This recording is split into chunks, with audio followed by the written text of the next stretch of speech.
Okay, good. Let's start the meeting. Okay, so this is going to be the last stretch of this course, and we're going to build towards this thing of hardness as a randomness, which is a really interesting phenomenon in general, where you are able to make statements in the form that if you believe something is hard, then certain other things become easy. So these sort of flips are actually surprisingly common in complexity, and this is one of them that we are going to do. Okay, so let me just give some recap of things that we will need for this portion.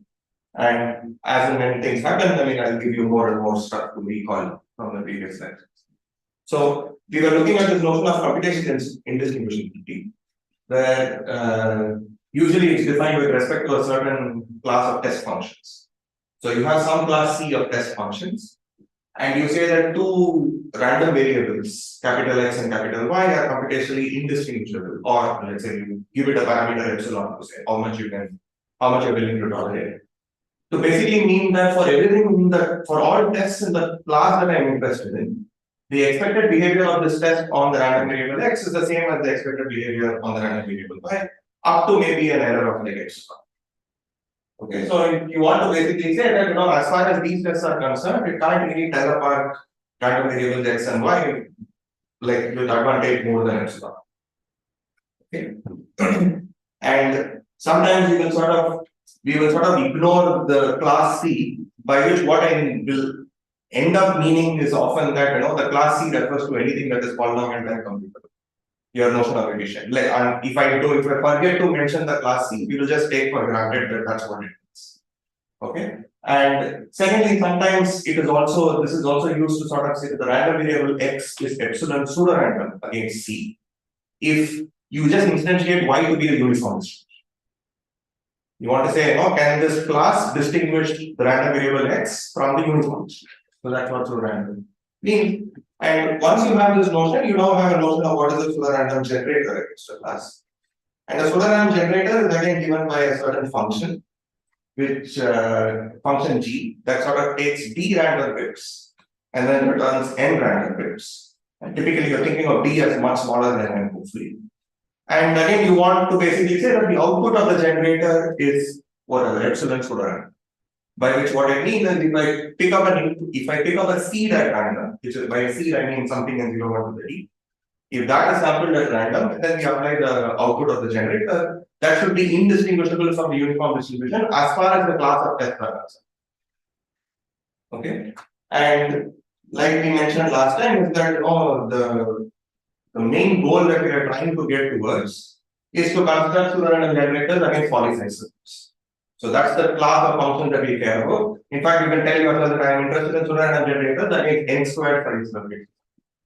Because you can always pretend as if you have more inputs to work with and just say that your circuit size is squared, etc. This is something that we had done earlier. But don't worry too much about it. Just tell yourself that I am interested in, let's say, n squared size or something. Okay.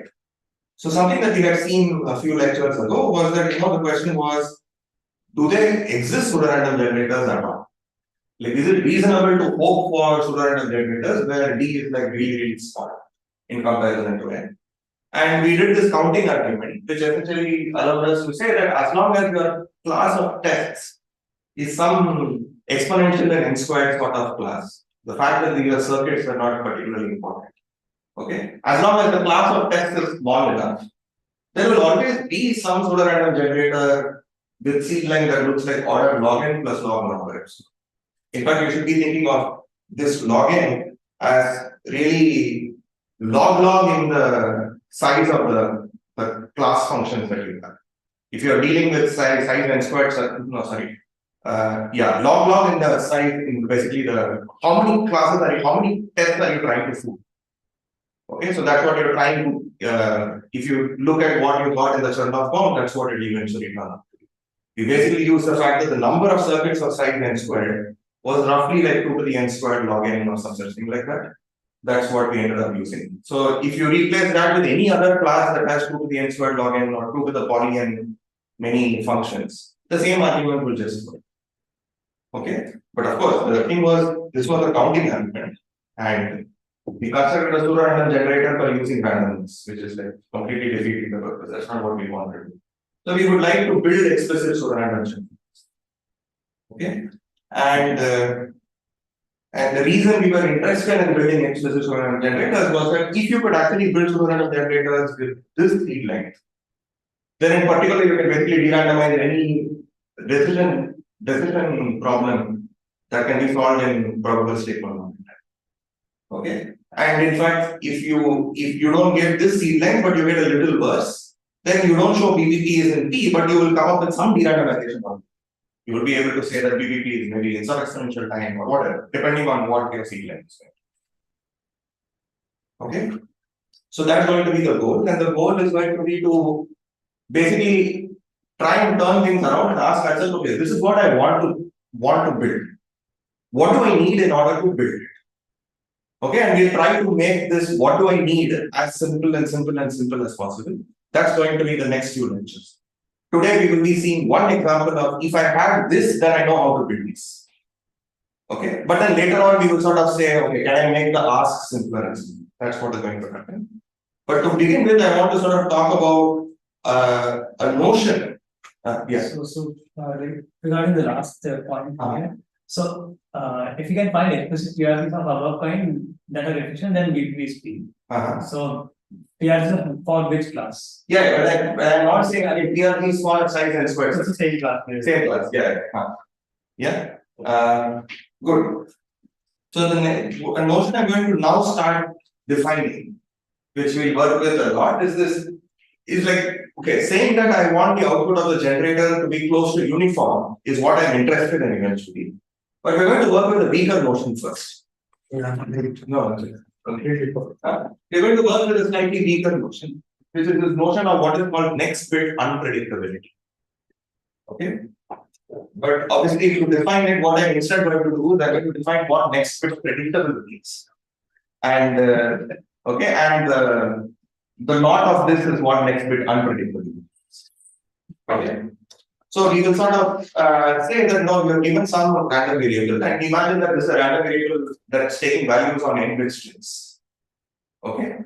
And we will say that this is epsilon next-bit unpredictable, again, with respect to some class C, etc. But for now, unless if I don't state it, what you mean is like small circuits. That's what you get. Okay.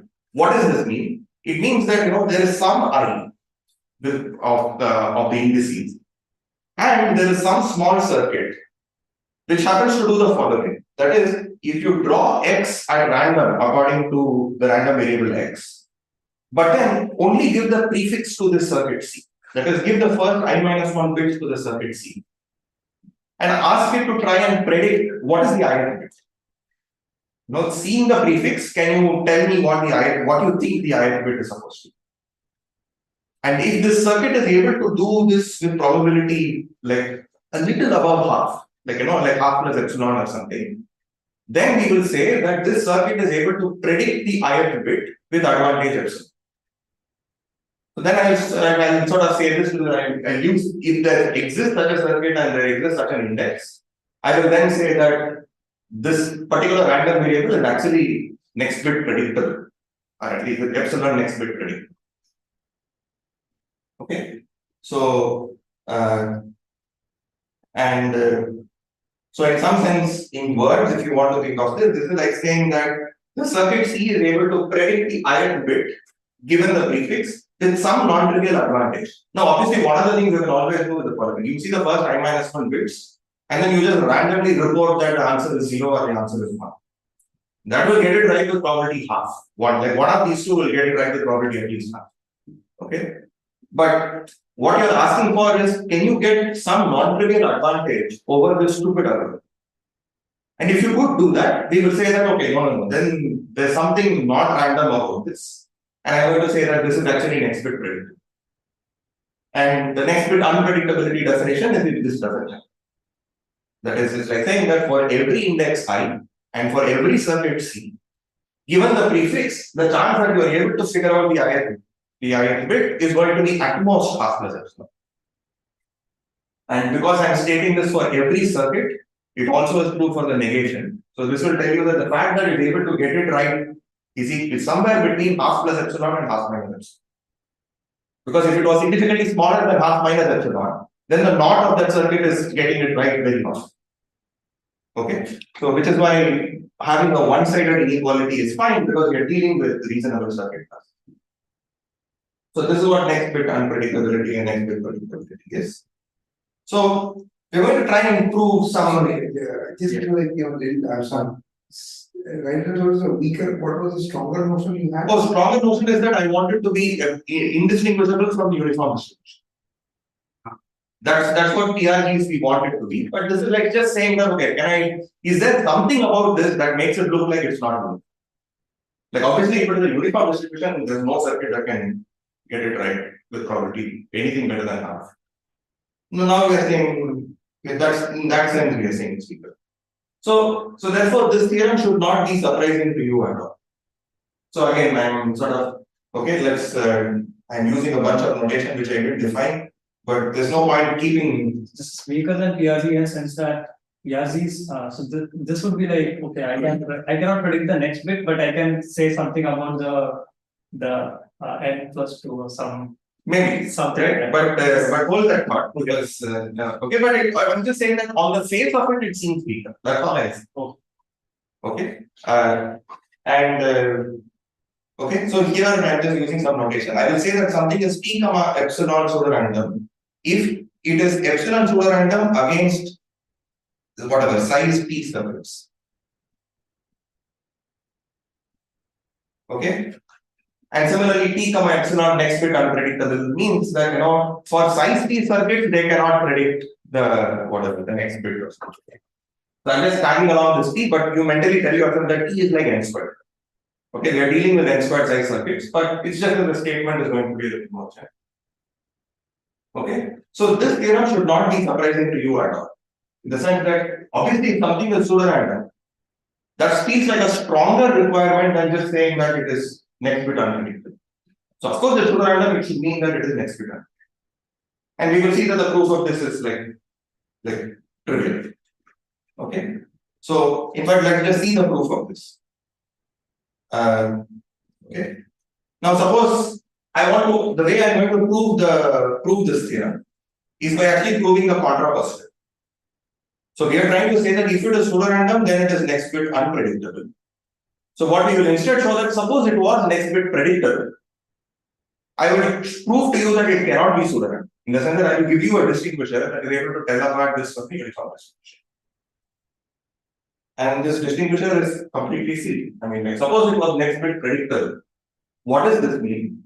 This means that there is some circuit C and index I. Okay, that is able to somehow, given the prefix of the first I minus 1 bits, is somehow predicting the I. Now, given such a circuit C, I want to build a different circuit, let's call it D, that is able to tell apart the random variable that we are interested in, which is X, from the uniform distribution. And there is an obvious circuit you can write down, which is what is D going to do on X1 through Xn. So it's basically going to run C on the prefix. And C will return something. I don't know, let's call it Z. Okay. So I will say that if Z is equal to Xi. This definition of next bit predictability. Is it for 20R? So next bit predictability means there exists an I that is able to predict. That's all. So unpredictability is like saying that for every I you should not be I. Yeah. Okay. So if Z is equal to Xi, then somehow I seem to be able to get it right. So I'm going to return 1. Okay, else return 0. Okay.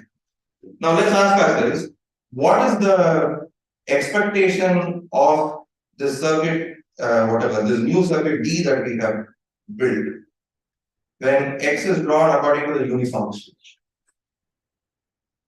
Well, in that case, Xi plus 1 is a truly random bit. So no matter what D is doing, whatever the C is doing a clever thing, the chance that this Z equals Xi is going to be at like half. So this is at just half. But on the other hand, let's ask ourselves, what happens when x is drawn according to the random variable x? Okay, this basically it's right whenever C happens to predict the next bit, which we are told that it's at least faster than 1. And so naturally, so now therefore now D is a test that is able to tell apart the random variable x from the uniform distribution. The only thing is, if you look at the size of D as a circuit, it's a little more than the size of C. That is, you are doing some check maybe and returning whether something happened, which is why I had this order one. There was a slight change in size that was there, but morally speaking, nothing really happened. So there's nothing surprising about this fact.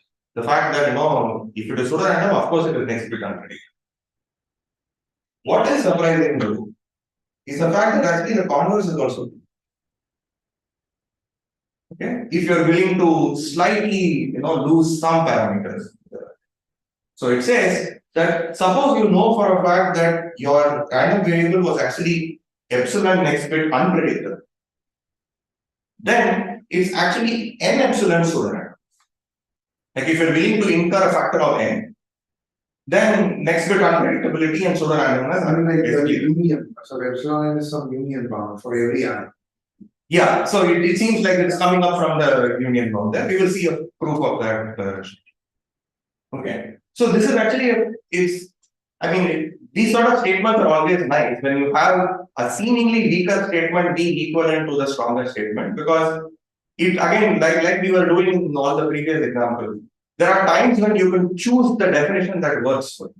Like if you're trying to build a PRG, now it's sufficient for you to build something that is next bit unpredictable. But if you're trying to argue that something is next bit unpredictable, you might as well work with a stronger notion. So it gives you this power of choosing the perspective that is. Okay, so we'll do the next proof. And this proof is again, what do we want to show? We want to basically, we are given, again, I'm going to prove the context. I'm going to assume that the variable x is not pseudo-random. From that, I'm going to derive that it is actually next bit predictable. That is, I want to find some I such that I can, given the prefix, I can figure out the I. Okay. And there's a beautiful idea that makes this proof work, which is ubiquitous. It's used in a lot of places, and it's called the hybrid argument. Okay. And that's what we will be seeing and why it is. Okay. So the way the hybrid argument works is you start off with the two variables you're trying to distinguish. Okay, like what you have, and you try to break it up into small steps, such that each step is something that you can argue better.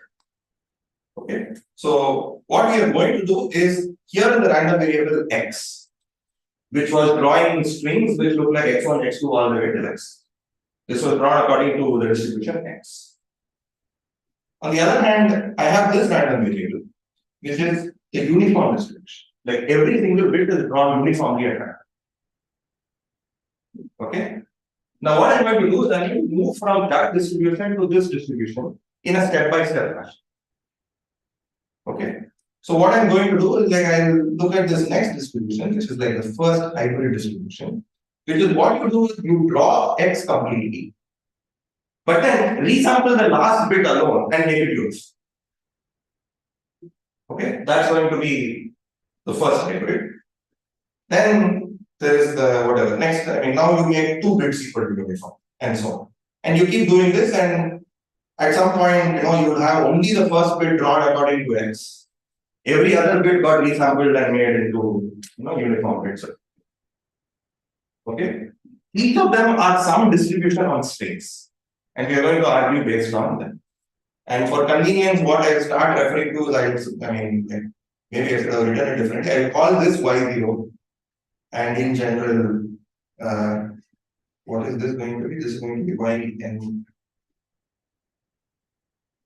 minus 2. Okay. So basically, yi refers to I of the first I bits are x's. Everything else is going. That's what yi is. Okay. So each of them is one different random view. It takes distribution values. Some random variable that takes values and strings. Alright. Now let's ask ourselves, what do we know? So the fact that the random variable x was not pseudorandom, or it was like, there was something that was able to tell apart with advantage n epsilon, meant that yn and y0 are somehow computationally distinguishable. Like there is some circuit C that seems to behave differently on yn as compared to y. Okay, and the difference is actually 10. Okay, and the reason we did this hybrid is because you can now start doing this telescoping. You can write this as expectation of yn minus expectation of yn minus 1 plus expectation of yn minus 1 plus minus expectation of yn minus 2, like successive things. So I'm going to say that something is able to tell apart this and this with advantage n epsilon, which means one of these successive things, something should be able to tell that apart with at least advantages.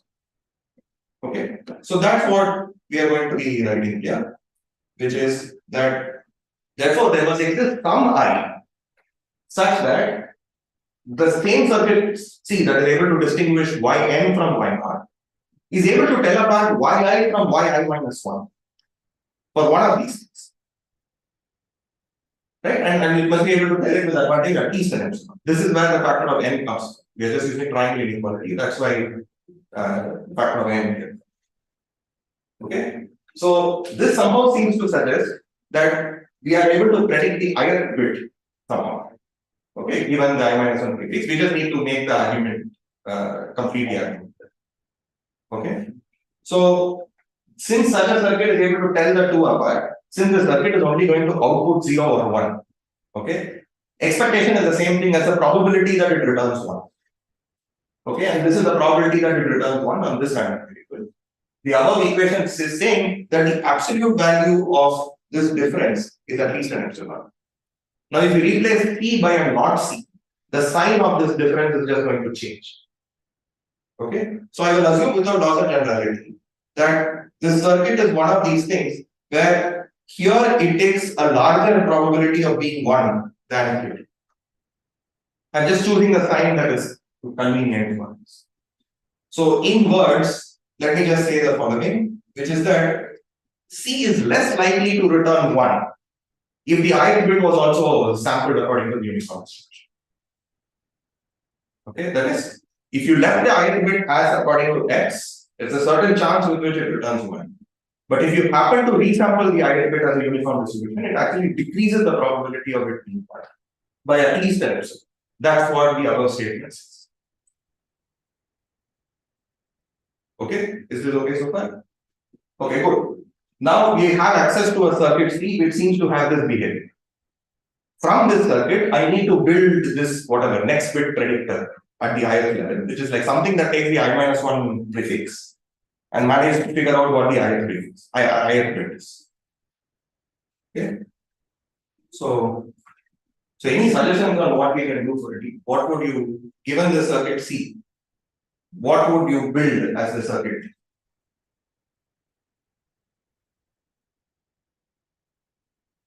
Sorry, yeah, I didn't get the last. Okay. So what are you building these? So right now, what we have is the following. We have some circuit C. Yeah.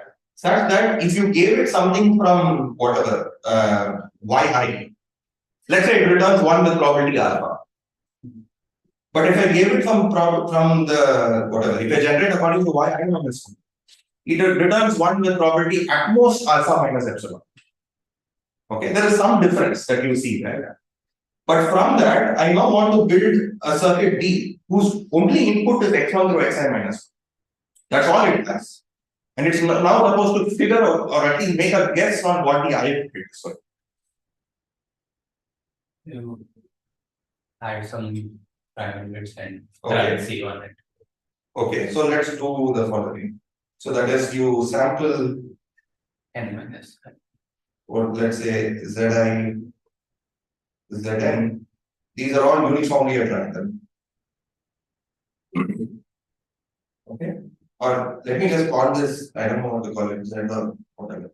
Okay, and then let's say I run the circuit C on x1 through xi minus 1, Zi, to Zi. I get some answer. Now what do I do? So D is supposed to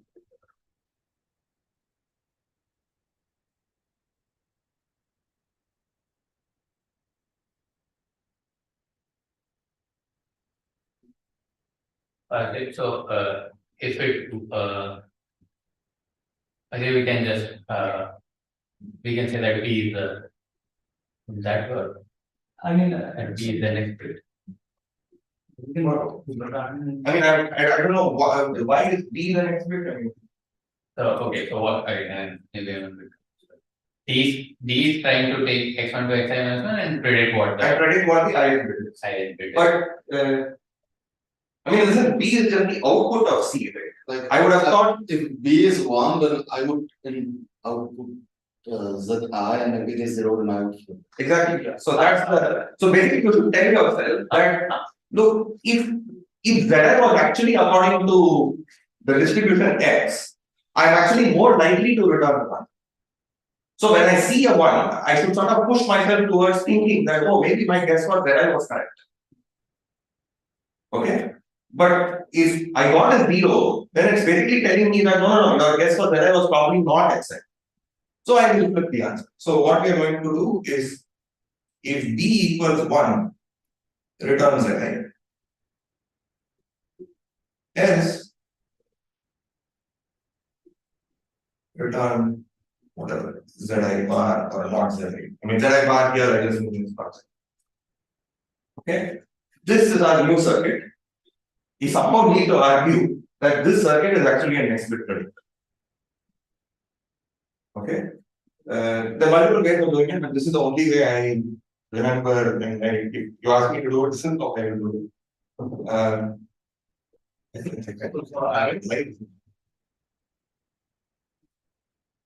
Okay. So I have a question about this, like random Zeta. So like our class Good. is So there is going to be a point later, which is that there is a minor catch, which is that D is randomized. We will come to that shortly. Okay, so that is a valid point. We wanted to build circuits, and now happily I'm building randomized algorithms. We need to figure out how to fix. Yeah, but anyway, but that's a valid point. We need to get to that. Okay, so in order to figure out what is happening here,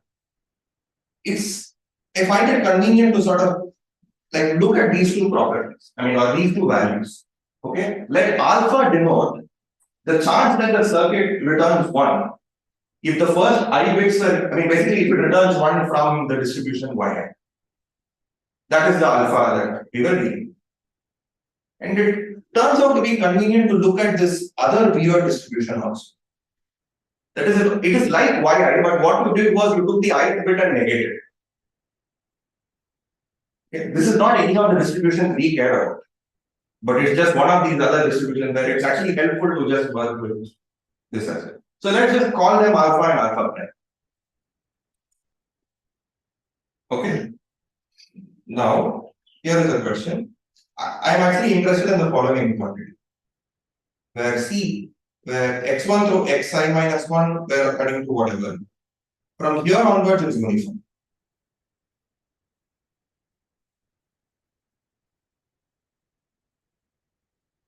Okay. By the way, we note that we assume that this was at most alpha minus epsilon. Because we wanted to say that, look, if whatever is the probability that you return 1 according to distribution yi, the chance that you return 1 according to distribution yi minus 1 is alpha, is like epsilon less than that. So if that was alpha, this has to be at most alpha minus epsilon. But I want to relate this in terms of alpha and alpha prime.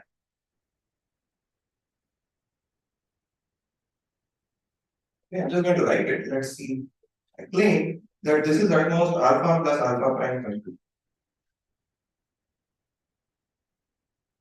Then you just imagine doing the following. With probability half, I sample according to this distribution. With probability half, I sample according to this distribution. Okay? What are you essentially doing? Basically, the point is the ith bit now got completely randomized. So which is the same thing as this particular quantity. In fact, there's not less than, it's equal to it. Okay. So this tells you that if you arrange things, you get that alpha prime is at most alpha minus 2x. Okay. So it gives you some way of comparing alpha and alpha prime. Okay. Now let's ask ourselves, when does D predict correctly? So it predicts correctly when one of these two things happens. That is, the Zi that you happen to choose was actually equal to Xi. You sampled it at random, but just by chance it happened to be equal to X. And the circuit also returned 1, because that's when you actually return 0. So in that case, your D is predicting correctly. The other situation where D is predicting correctly is this: that you chose a Zi that was actually Xi bar, you chose the negation. And fortunately, the circuit happened to return 0. So you happen to negate it and return the right answer. So these are the two situations in which you will predict it correctly. Now let's ask ourselves, what is this? What is the chance that this happens? And okay, the chance that this happens is exactly equal to alpha. That is, if Z was equal to Xi, then the probability that B equals 1 is alpha. And Z is equal to Xi with probability half again. So this happens with probability alpha by 2. Okay. What about this? Again, there is a probability half of choosing Z equal to Xi bar. But then the chance that you return 1 would have been alpha prime. But therefore the chance that you return 0 is 1 minus alpha. Okay. So you add the two together, you basically get alpha minus alpha prime by 2. Sorry, half plus. Okay. And which we know that this is at most half plus epsilon. Because I know that alpha minus alpha prime is At least. Sorry, at least. We are trying to build a predictor. Okay. So it's not a. So this implies that alpha minus alpha prime is at least 2 epsilon. And therefore you get like at least an epsilon that shows up. Okay. So this is telling you that the circuit D that we came up with is actually a predictor that is getting an advantage of at least epsilon. Okay.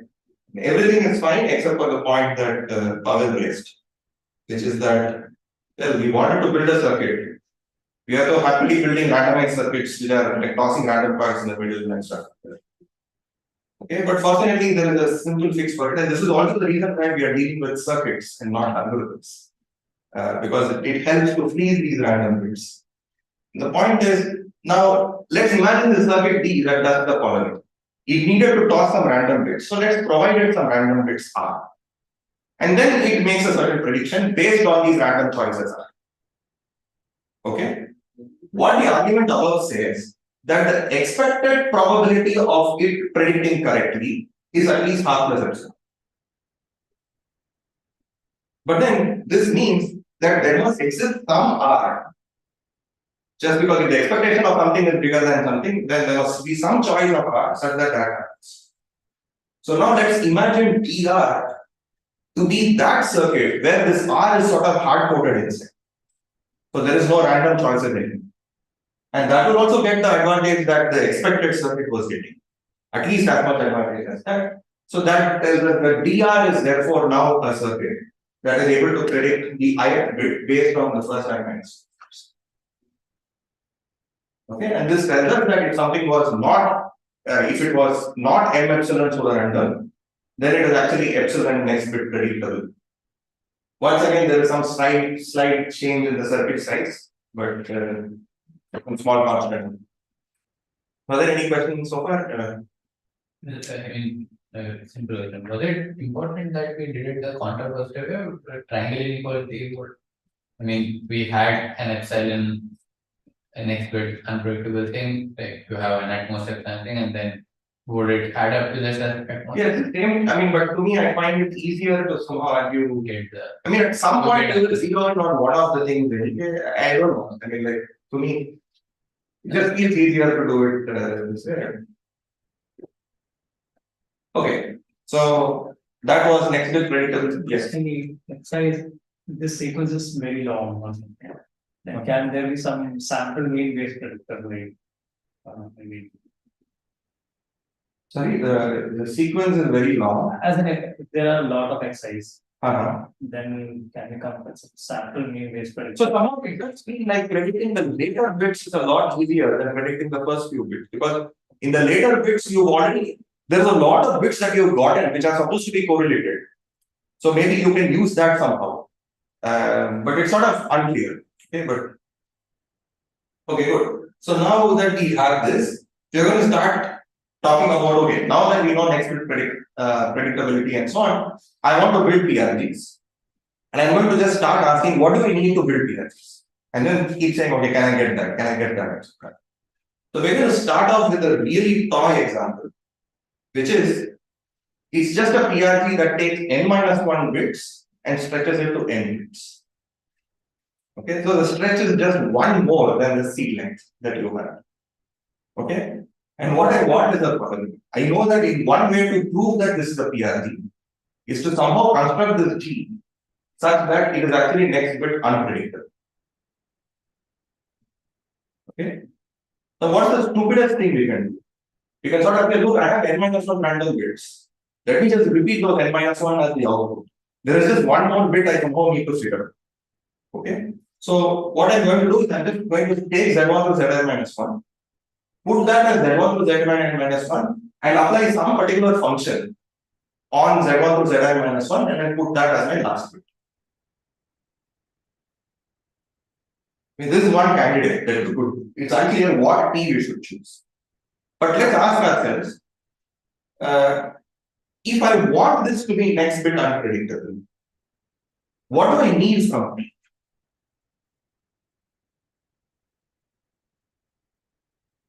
So obviously, let's look at the first n-1 random bits. If someone is saying that G is G is next bit predictable, they obviously can't be predicting any of the first n-1 random bits. Because at that point, the prefix is completely random. So what use are you going to get out of it? So if at all it is next bit predictable, it's because of the last bit. Okay? Where I give you z1 through zn-1 and I'm asking you, can you guess what p of z1 through zn-1 is? Now, obviously, if P was a simple circuit, then that circuit will just exactly compute it. So that's not going to work. So which means that for it to be next bit unpredictable, we don't just need the fact that P cannot be computed by a small circuit. We want something stronger. We want the property that What is P? P is just some function I'm hoping that I will apply here. Like I will take some P on z1 to zn-1 and put that as my last. So we don't just want P to be something that is not computable by small circuits. It should not even be guessable with advantage more than epsilon. Okay, that is, we want, just writing it explicitly, I basically want to say that for every small circuit that you pick up, the chance that it is able to compute P correctly should be sandwiched between half plus epsilon and half minus epsilon. That is, it shouldn't really be able to do much better than random guess. That's what you want from whatever P you want to put there. Okay, so now this is what we want in order to build a PRG with at least a stretch of 1. So let's give this a name. So these sort of things, such functions are called average case hard functions. We might just sometimes just refer to it as epsilon hardness. But what we want to say is that it's epsilon hard on average against certain classes of circuits. Okay, again, what is the definition? A function on n-bit strings that returns 0 or 1 is said to be epsilon hard on average if for every circuit in your class of interest, the chance that you are even able to, this must have been n of x. I don't know when I became p, but the chance that you are able to correctly guess the function should be between half plus epsilon and half minus. That is, no small circuit must get significantly better than randomness. That's what epsilon hard is. So the above example is basically saying if we are able to find one of these hard functions, then we can construct a PRG that stretches it by 1 bit. Okay. Yeah, this is not saying much. Like, this is like a silly sort of thing. So now let's ask the next best thing. Okay, can we stretch by 2 bits? And okay, but before we do that, let me do the following. We are now saying that if I wanted to build PRG, instead I'm saying if I have hard functions, I know how to build PRGs. So now obviously the next thing you should ask is, do these hard functions even exist? Okay, and this is something I will let you check that the answer is yes, these hard functions do exist. And in fact, these hard functions exist in plenty. Hard functions are yet another pseudorandom function. You pick a random function, it will be hard with very high probability. Okay, so therefore there are plenty of hard functions. Of course, all the examples that we know of are all non-existent. Like we don't know how to pull out A from the face. Okay, so now let's ask ourselves, how do I get more stretch? Suppose I wanted to stretch 2 bits or 3 bits or maybe 10 additional bits. So there is a way in which you can just use the same argument again, which is now you define a new function, new generator, that now takes nk bits as input and outputs nk plus k bits. It outputs k additional bits. Previously k was set to 1, so it went from n bits to n plus 1 bits. I wrote it as n minus 1 again, but it's the same thing. And what is the math? It's this following stupid math. You think of your nk bits as k different input strings. Okay, each xi is like a lengthened sequence. And what you do is you just return the seed, you return it as is. And on top of that, you just compute the function f on x1, on x2, blah, blah, blah, where f is again one of these hard functions. We don't know how to find these hard functions, but if someone gave us a hard function, this is one thing that we can do. So what are those bars? So bar is just, I'm just thinking of it as a lengthened vector. I mean, I think this is one annoying thing where I sometimes end up using bar for negation also. I would say 0 to be in key. Yeah, so that's what I mean. Yeah. Okay. But this is also not really, it's not significantly different from what we had earlier. Because if you think of the rate of stretch that is happening, you're still getting 1 bit for every n bits. Okay, so it's not really changing this rate, the stretching rate that is happening. So we really want to do something different. And the first thing to try is, why the hell are we trying to compute this function f on different, completely random things? Like what would have happened if, like basically I did the following. That is, I pick 2 different hard functions, f and g. Okay, and now I try to get 2 bits in the following way. I take n, I apply f on x, and then I apply g on x. Okay, and is it the case that if f and g are 2 arbitrary hard functions, can I somehow argue that this is Next-bit-unpredictable? Or would you have a counterexample or something on this? Okay, let's first answer the first question. Suppose f was equal to g. Then certainly the last bit you can predict, right? You have the last bit as the one before. Okay, this is why we sort of said that no, f and g have to be different hard functions. But then, well, even if f was equal to not g, even then you can predict the last bit. So it's not just a question of f and g being different. It seems like you need something more. You somehow want to say that even if I know the value of f of x, I should not be able to figure out what the value of g of x is. So therefore, it becomes a little tricky. Okay, that like how do you construct these pairs of functions that somehow happen to, like even if I know the value here, I shouldn't know the value there. Previously, the thing was because they were completely different inputs. It was like, okay, knowing the value on one random bit or random input doesn't tell me anything about the value on other random. The question is, how do we leverage this? And Nisan-Wigderson came up with this beautiful idea to sort of say, rather than changing the function that I am applying, why don't I change the inputs on which I am applying? So we use only one hard function, except we will try to evaluate it on many almost disjoint inputs. And hopefully, since these things are almost disjoint, the value of some of these functions should not tell you much about the values in other places. So these are just like the rough intuition, but we are going to try and formalize. So I'm going to try and do this in 2 steps because it's very unlikely that I will finish Nisan-Wigderson's proof this time. We will refer it to later, but I will introduce the key notion in Nisan-Wigderson's theorem that makes this idea go through. Okay, and it's this notion of formalizing what do you mean by almost disjoint. Okay, you want to somehow pick inputs that look disjoint, but they're not really, because if they have to be disjoint, then if you want to pick k disjoint inputs, you need to start with at least n k bits. You have no other choice. But if it's almost disjoint, maybe you can pack a lot more within those things, and that's what we're going to do. And there's this notion of what is called a combinatorial design. Okay, this is a notion that has been studied in combinatorials for a very long time. Okay, and it was used in the hardness randomness literature by Nisan-Wigderson in this beautiful paper. In fact, the paper was, I think, just called Hardness versus Randomness. It was okay. So, what is a combinatorial design? There's a bunch of parameters, but intuitively, it's the following: it's a collection of a large number of sets, each of a specific size from a certain universe, such that their pairwise intersections are small. And each of the 4 parameters is sort of telling you what each of these things are. So the n refers to the fact that I want n sets in this collection. Okay, and this L refers to the fact that each of these sets are coming from the same universe containing L elements. Okay, and K is saying each of these sets are of size exactly K. And then finally, the A is telling you that if I take 2 different sets, their intersection must be small. Okay, and a sample of parameters you should have in mind. This is often what I think about when I'm thinking about design, etc.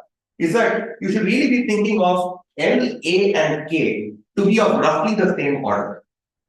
Okay, like think of basically fix your K. K is the size of each set. Like each set is of size K.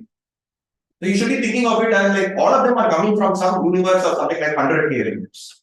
So from 100k elements, you are pulling out various sets of size. Okay, but even though these sets are of size k, their pairwise intersection is at most, let's say, k by 100. Okay, so that's the setup you are in. And the key point is that you can potentially work with exponentially many sets that have this property. Since I'm working with something like 100k elements and I'm choosing k size sets from them, the number of possible sets is like 100k choose k. Okay, which is exponential in k. And you're just saying that, okay, there is a substantial number of them I can choose while maintaining this pairwise intersection. Okay, is the definition of combinatorial designs okay? Don't worry too much about it. What is L?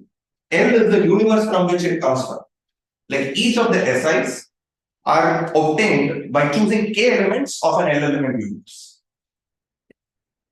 Okay, and I would like L and K and A to be small, while I want N to be very large. That is, I want lots of sets from a relatively small universe of relatively small size each with very small intersections. So that's the sort of regime I'm interested in. Okay. Now, the standard thing to do here is to show that such combinatorial designs exist by doing a probabilistic argument. That is, if you pick random sets, again, there will be, there'll be combinatorial designs with high probability. It will also tell you exactly what the right setting of parameters is. But fortunately, we have seen codes so far. So they're going to use codes to just build these combinatorial designs. And here is the design. Oh, well, so before that, let me just take Nisan-Wigderson's theorem and the generator. Okay, so here in Nisan-Wigderson's generator, let's somehow assume that someone gave us a hard function f, which is something that works on k bits. Okay, now I want to build a generator that stretches n bits to n bits. So notice that the k has now become an L right now, and I'm trying to make it n bits. And how is this generator defined? You first pick a design, okay, which is made up of sets S1 to Sn, each coming from an L size universe. Every single thing has size k, and some pairwise intersections at most k. And how is this generator defined? Well, you just do the following. So Z is a vector of length L. So Z restricted to S1 is going to choose just those coordinates, those k coordinates that correspond to indices in S1. So that's some k bit input. Evaluate S1 then. That's the first bit.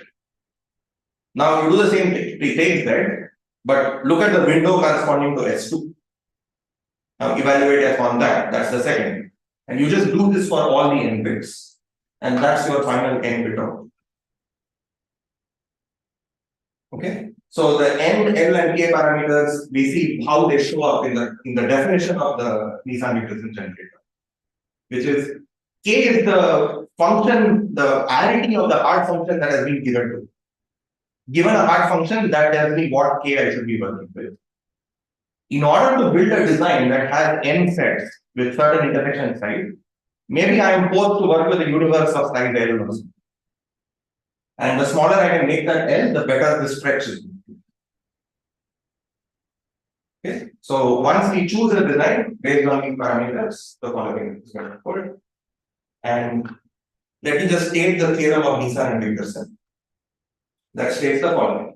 Okay. It tells you that if you give me a hard function, I will give you a Pseudorandomness generator. That's what Nisan-Wigderson theorem is. Okay. And I'm going to state it based on, suppose you give me a function on k-bit strings that is hard for size sk circuits, where s is some function you choose. The better function this s is going to be, my Pseudorandomness generator is going to be of better quality. Like you give me more, I will return. Okay. So what this Nisan-Wigderson theorem says that if you give me a hard function, I will give you a Pseudorandomness generator, where this L is going to start depending on what this S is. It depends on what S you give me. Okay. And here are some templates that is often used. So if you manage to give me a Pseudorandomness generator, where the lower bound you're working with is against exponential size circuits. Like circuits of size, I don't know, let's say 2 to the k by 1000.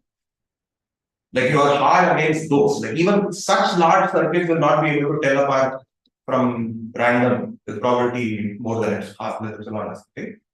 Then the Pseudorandomness generator that Nisan-Wigderson gives you, the seed length is actually logarithm. The sort of things we want for t equals BBB. I'm a bit confused. Something is missing here, right? So there is the epsilon of the PRG that you want. Right? And there is the average hardness. Let's say the epsilon PRG, epsilon is going to be, let's say 1 over n. Okay, we'll fix an epsilon that works for BB. Otherwise, instead of log n, it will be log n plus log 1 over epsilon or something. But I'm just think of epsilon as some very small cost, 0.0 things. No, but you are using epsilon for two purposes, right? An epsilon PRG and an epsilon hard function. What is it now? Oh, good. That is my issue. Otherwise, there has to be some translation. So for an epsilon, there is a suitable epsilon prime that happens. So where epsilon prime is some function of epsilon. When we see the proof, we will figure out exactly what these are. But yeah, you're right. So the hardness has two parameters. One is like what are you hard for, and what sort of advantage are you willing to tolerate? Okay. To make life simple, I just assume that the epsilon for the epsilon hardness, this is like 1 over the size or something. Like if you're dealing with size n circuits, I'm willing to tolerate an advantage of 1 over n. If you're willing to work with very large circuits, then the advantage I'm willing to tolerate is also smaller. But anyway, we'll figure this out. Don't worry too much about that. Yeah, this is a funny thing about this one. Right? Yeah. The size grows, you demand more. Yes, you demand more from what the hard function will come. Logically, you should your intuition you could slack at it, but instead it becomes more conservative. Yeah. Okay, so the first thing that I want to point out, first regime of parameters, which is the most interesting, is that if you are hard against exponential size circuits, then you actually get Pseudorandomness generators of the best stretch up to some constants. Okay. So the next best thing you could ask for is, suppose I am hard not for 2 to the k by 1000, but maybe something like 2 to the k to the delta for some delta. Okay. then the stretch also becomes polylogarithmic now, where the exponent in the log will now be some function of delta. Okay, so that's the second random seed, right? L is the seed that the Nisan-Wigderson generator is going to end up using. Okay, so if your hardness is weaker, then I need a larger seed in order to be able to pull this thing. And finally, the last thing is if you're dealing with polysize circuits, that is, you are working with S of k, where it is bigger than any polynomial, then the seed length also becomes n to the epsilon for every epsilon. Okay, so there's some translation that's going to happen. Like the stronger your hypothesis is, the stronger your conclusion is also. So like the middle one would provide like BPP is a Yeah, BPP is in quasi-polynomial is what the second one will give. The last one will say that BPP is in sub-exponential. Yeah. Okay, so these are what we are going to end up getting. And all of this is in this paper of Hardness and Randomness, which is actually a beautiful paper to read. Okay, good. So now the next thing I'm going to do, so we are going to prove the Nisan-Wigderson theorem in the next lecture. But what we are first going to do is like, no, the whole design, the construction of the Nisan-Wigderson generator required designs. So the first thing we should convince ourselves that do these designs exist? Like, how are you going to find them? Okay, do we have explicit designs, etc.?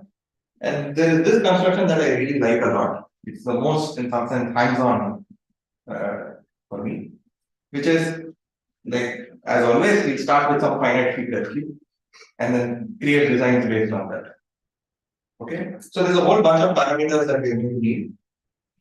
So you can choose any k smaller than q. Okay, the parameter k of the design, which is the size of each set. Okay, that can be anything less than q. Okay, based on whatever you choose your k to be, I will say that the universe size is actually k times q. Okay, and again, if you want your intersection size, you can choose the intersection size to be anything smaller than q. And the number of sets, okay, I don't know why I called it n. This was n. The number of sets we are going to be building is going to be as large as q power 8. Okay, it's exponential in this a that you choose. So maybe you want to choose a to be, I don't know, something like k by 100 or something. In which case, this is going to be exponential in k by 100.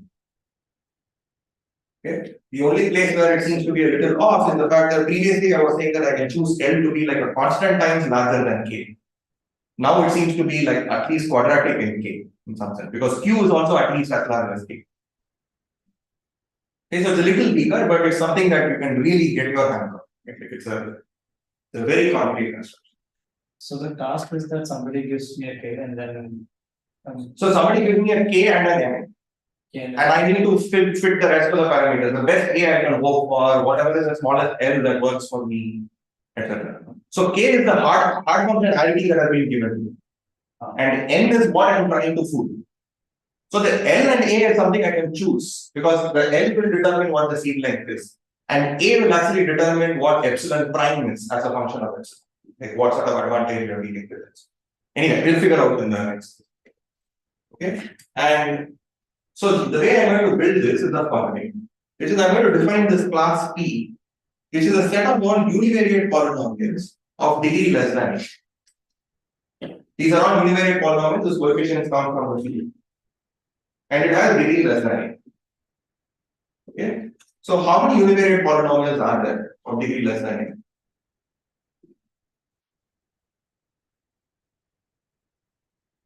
Like size of field to the power. Yeah, so it's q power a, because I need to choose a coefficients, each coming from a field of size q. So therefore the size of this is going to be q power a, which is matching the number of sets I'm trying to build. So I'm really going to build one set for every polynomial. Okay. And what is the set? In some sense, the set is like the graph of the polynomial. So it is, by the way, I should also mention, since I chose k smaller than q, let's imagine that we started off by choosing alpha 1 through alpha k, which are some distinct elements in q. Basically, this is a read from the control. So you choose the point at which you are evaluating. Okay. And what is the set? is just alpha 1 comma mu alpha 1, alpha 2 comma mu alpha 2, double one is alpha a comma mu alpha. Okay. Now clear. That would mean, okay, so you're having like. Yeah, so the size of each S mu is of course exactly equal to k. It's made up of k pairs. Okay. How many possible pairs are there? And if I run over different possibilities for S mu, what sort of pairs can come up? So the universe, each S mu, is actually some element of alpha 1 to alpha k cross F q. Right? So the pair look like the first coordinate has to be 1 of alpha 1 through alpha k. And the second coordinate could have been any field. Okay, and this is some universe of size k times q. So you can of course relabel this to basically be some universe of size L, where L is like kq, and replace each S with whatever, call them something. Okay, so this is giving you a collection of sets. Like it's giving you a collection of q power a sets. Each set has size exactly k. They are all coming from a universe of size something like kq. Okay, and we need to somehow argue that their intersection size is. But that is not clear. So S mu intersect S mu. What is this going to be? So this is going to be the set of all alpha chi comma whatever alpha a comma beta, such that this the polynomial mu evaluated at alpha I somehow happens to be the polynomial mu evaluated at alpha I, and this happens to be equal to beta. Those are the points where those are the common things that show up in the set S mu and S mu. But if mu and mu are two different polynomials, they both have degree at most a, degree in fact a minus 1 or something. So they can agree at most a minus 1 locations. So which means that this size is at most a, or I think like they are really smaller than A rules, right? So they can agree on A. yeah, exactly. So the intersection size is basically the number of points of agreement. They have degrees smaller than strictly smaller than a. So they can have at most a minus 1 agreements. Right? So then, yeah, so that's why it's strictly smaller. So this is a combinatorial design that has the above properties. That is, you are building a universe of size k times q. You manage to construct q power a elements in it. And and they all seem to have intersection size at most. For most applications, this one design is already good enough. Okay, I mean, it's the most hands-on work, etc. But if you really care about a more general setup, okay, this is the lemma that is used in Nisan-Wigderson's theorem, which basically says that you choose your k that you want, and this intersection size that you care about, as long as the intersection is like less than half the size of k. Okay, then it basically says there are ways to construct designs that look like 2 power a. The number of sets that you're building is like 2 power a such sets. Each set is going to be of size k that you wanted to begin with. And you're going to be working with a universe of something like k squared by 2k. So now, if k and a are comparable, if they are of the same order, then k squared by 2a is also of order k. So now you are back in the regime that I initially told you should be in. Like think of L as something like 1000k or something, and A as something like k over 100 or whatever. Then this is in that regime of parameters. Okay, this is not quite what the above theorem gave, but you can build this. And I'm going to briefly tell you how to build this. I'm not going to go into too much detail. We just use this lemma as and when we need. Okay. And the way we are going to do this is basically by choosing an appropriate code. The one above was done by choosing the read solver code. But turns out this design construction you can build using any code. I mean, like as long as the code has some reasonable properties, they will all translate to some properties about the design. Okay. So now let's go and revisit what we were doing then, and then do that here. What do I want the code to satisfy? I want the code, the length of this code, whatever the block length, was what k was, just like in the Reed-Solomon situation. I evaluated it at k points, so my block length was slice k. Okay, so I want this code to be something that has block length k. Okay, and the number of strings in this code was corresponding to how many sets I interpreted. So the size of this code is what I want to be the number of sets. Okay, this is what I want. And secondly, I don't want the code to be over a very large alphabet. Now, this is where Reed-Solomon is not quite what you need something else. But I mean, in order to prove the above theorem, you need to work with some code whose alphabet size is at most k over 2. Okay. And finally, I want the code to have like something like this much distance. Like 1 minus of k over 2. Now it turns out if you choose, I mean, based on the above property, such codes do exist. You know, for these parameters, etc. If you really care about it's basically Reed-Solomon concatenated with some good inner code sort of thing. I'm not going into too much detail about exactly how you do it. And what is the what are the sets? So for every y in the code, I'm going to build a set sy. And what is this sy going to be? So this is just going to be 1, y1, 2, y2, k, y. That is, it's basically the coordinates of y, but you put the positions around. This is similar to what we did in the Reed-Solomon experiment. Instead of just telling you what evaluations are, I said at alpha 1, you evaluated with this, at alpha 2, you evaluated with this. And each of these si's, whatever sy, is a subset of basically k cross sigma. And therefore, the universe is of size k times sigma, which is why you get k squared over 2. Okay, and the size of each sy, this is exactly equal to k. Okay, and finally, what about pairwise intersection? Okay, sy intersect sy prime. This is like saying if you take two different code words, how many coordinates can you agree on? So the above thing says that you have to disagree on at least 1 minus a over k fraction of coordinates. That's the same thing as saying you can agree on strictly smaller than a coordinates. Okay, so that's basically how you prove the above result. I mean, that's one way of getting absolutely explicit constructions of such generics. Okay, so we still have 15 minutes, but 15 minutes is not going to be enough for me to do the proof of Nisan-Wigderson. And so just want to use the time that we have to sort of just recap a little bit about what we are going to do next. So far, I want to prove Nisan-Wigderson's theorem, where we need to quantify these things better, which is like what is the epsilon as a function of s, the epsilon also the sort of function of k as well. Those are things that we'll have to deal with. But like morally speaking, what Nisan-Wigderson theorem says the following: if you give me a hard function, that is some s of k hard, again, that is it's hard against s of k size circuits, depending on how quickly growing s of k is, I will give you a generator with a certain quantity. The faster s of k grows, my generator seed length is going to be smaller. So you can imagine that n is going to be somehow related to s inverse of k.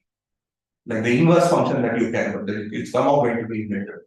In fact, if you look at it, it looks like L almost looks like just S inverse of K. Like if you, from K, if S is going to change K to exponential in K, the inverse operation is taking a logarithm. Okay, so that's what it seems to be showing. K and N are comparable? No, N is going to be exponential. So in some sense, I mean, N is going to depend on what shows up in the Nisan-Wigderson design. Okay, so this basically says that if we know how to construct designs with fairly liberal ranges of parameters, like if you can choose designs of certain ranges of parameters, then the above construction basically tells you how to stretch L bits into N bits, which is you just evaluate your hard function on the different windows given by the Nisan-Wigderson, given by the combinatorial design. Okay, and basically in the next class, what we are going to say is that if f was hard enough, then this is going to be next bit unpredictable. And the way we will roughly argue is by saying that if I look at the ith bit, all the previous inputs, they only used very little of whatever I am trying to evaluate things on, because the pairwise intersections are small. We will somehow use that to argue that therefore they could not have given me a lot of information about what my current value is. Okay, and we will make this form. So that's going to be what we do in the next lecture. In the next lecture, what we will do is we'll prove the Nisan-Wigderson theorem, which will eventually tell us that if we can find an average case hard function, then I can construct PRGs. Then what we are going to do is like slowly start trying to strengthen Nisan-Wigderson's theorem by weakening the hypothesis. So currently the hypothesis was that I want to be able to I need a function that is very, very hard to guess. Okay. And if you look at what is happening, currently this function is supposed to return only a bit. Okay, it's a single output function. Like it takes a string and then returns either 0 or 1. As far as hard to guess is concerned, well, if it is allowed to return a lot of bits, if it's a multi-output function, well, a multi-output function should be even harder to guess. Right? In the sense that at least in a single bit function, I can always get either 0 or 1 and get it right with probability half. But with multi-output, it seems like it may be easier to construct hard to guess functions that are multi-output. So we will then ask ourselves, well, suppose someone gave us a multi-output function that is hard to guess. Can we still do this process? So we will do that. And then from that, we will slowly move on to sort of say that rather than saying I wanted to be able to guess this probability half plus epsilon, half minus epsilon, we will then ask, is there any circuit that even gets it correctly at 10% of the locations? So that is called weakly hard. Then we will ask, is weakly hard good enough for these things? And then eventually we will move on to all of this seems to be saying some statement about average case behavior. That is, I want to say there is a large number of things on which you should be wrong. But suppose I instead say that here is a function I have, and I'm guaranteed that every circuit makes a mistake on at least one location. That is, nothing computes it exactly. Is that good enough for me to build PRGs? So that's what we will eventually go to. We will eventually make a statement, which is the result of Ipagliazzo and Wigderson, that says that if something is hard to compute, then you can use that to build PRGs. But the way we will do it is we'll keep doing the following. We'll start with something that is hard to compute. And from there, we will slowly transform that to a different function that satisfies the requirements for Nisan-Wigderson and apply NW. But and this transformation is what we are going to keep. But technically, we are going to do it in the other direction. But the final proof of IW will basically be someone gives you a hard to compute function and you massage it so that you now get a new function which you are guaranteed is hard to approximate. And then you work with that. Okay, so let's stop here and we'll meet on Thursday and we'll do the proof of Nisan-Wigderson. Okay. But just one thing. So this particular it uses some code and it makes you one new bit depending on one existing string, which is given by the code. Why is it? It's not clear to me why outputting an entire string would be even harder. Like it would be even harder to predict. So Because the string should be giving more correlation, isn't it? If the generator generates a string instead of a bit. No. So we are then going to it's not we are not going to basically take the same construction. Okay. And just replace this f by something that has, I don't know, this power r. That's not what we are going to do. Okay, we will start with a function which is a multi-output function and use that to build a different function that is a single output function with the property that if that was hard to guess, this is also hard to guess. Oh yeah. So every step is going to be like this. Like you're going to constantly try and weaken the hypothesis by like we said, no, we wanted to show something is super random. We instead said, no, let's prove a weaker thing of saying that it is next bit unpredictable. But it so happened that that was good enough. So the same thing is going to keep happening. And yeah, and then we'll see. Okay, cool. Let's